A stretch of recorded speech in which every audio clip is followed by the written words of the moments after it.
Artigo de José Luiz Alqueres para o portal Criativos. www.criativos.blog.br. Produção Cedro Rosa Digital. Siga nossas redes sociais.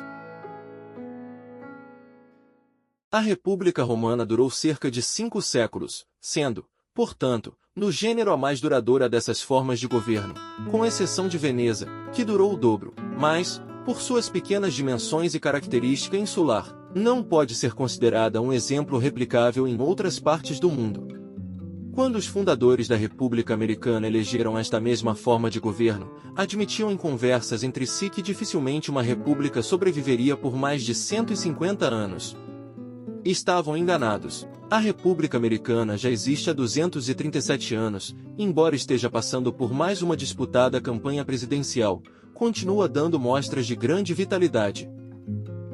Na República Romana, a instituição mais forte do ponto de vista político era o Senado, que, no final, possuía cerca de 600 senadores. Dentre eles, 2 grupos se destacavam. O primeiro deles eram os optimates, defensores das tradições e da aristocracia, que tinham sido as forças presentes na fundação da República Romana, então inspirada nos modelos das democracias gregas. Contrariamente a este modelo, calcado na força da aristocracia, o Senado romano evoluiu ao longo do tempo abrindo-se à participação popular. Ele passou a incorporar pessoas de origem comum que houvessem se destacado em cargos públicos, em geral ligados à magistratura, ao exército ou à coleta de impostos. Com isso, a República ganhou uma sobrevida, embora nos últimos 100 anos seu funcionamento estivesse altamente desvirtuado. Exacerbaram-se as lutas entre os optimates e o grupo dos populares. Disputavam o voto dos romanos por meio de medidas descaradamente demagógicas, como distribuição de alimentos, de dinheiro, organização de grandes eventos com entrada franca, distribuição gratuita de trigo e grãos e outras.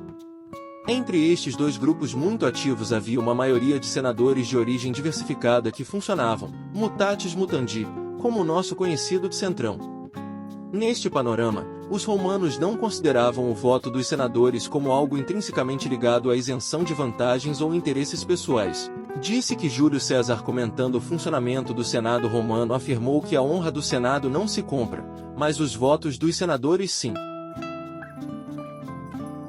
Esse modo de funcionar levou a um grande desvirtuamento da instituição e a palavra democracia foi caindo em desuso em benefício da palavra de liberdade, com conotação de supremacia militar sobre todas as nações, ou seja, mesmo que em sua organização interna o regime fosse adotando comportamentos crescentemente autoritários e ditatoriais, isso era feito em nome da defesa da liberdade e do estilo de vida dos romanos frente a ataques externos ou temor de inimigos potenciais. Como o Estado subsidiava a comida e o divertimento, o panis et circenses, o poder dos governadores das províncias mais ricas do Império, como o Egito, a Ásia, Gália e Espanha, era enorme, pois de lá se originavam os tributos e os alimentos enviados para Roma.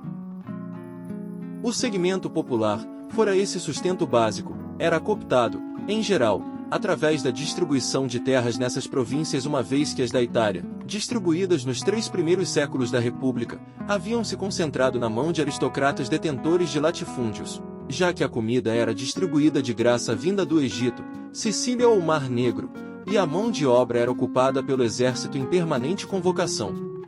O serviço militar era obrigatório por 30 anos.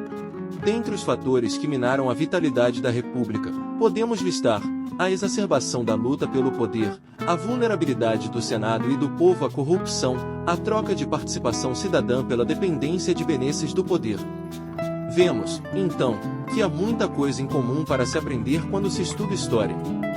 Programas de governo como Bolsa Família, Minha Casa, Minha Vida e afins são frágeis e devem ser estruturados com muito cuidado para não se tornarem instrumentos de práticas não republicanas.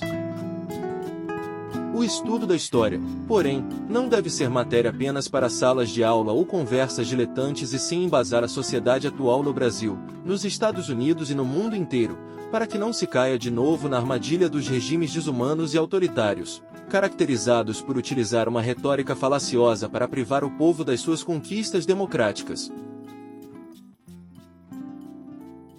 Você ouviu A História se Repete? Artigo de José Luiz Alqueres para o portal Criativos. www Produção Cedro Rosa Digital. Siga nossas redes sociais.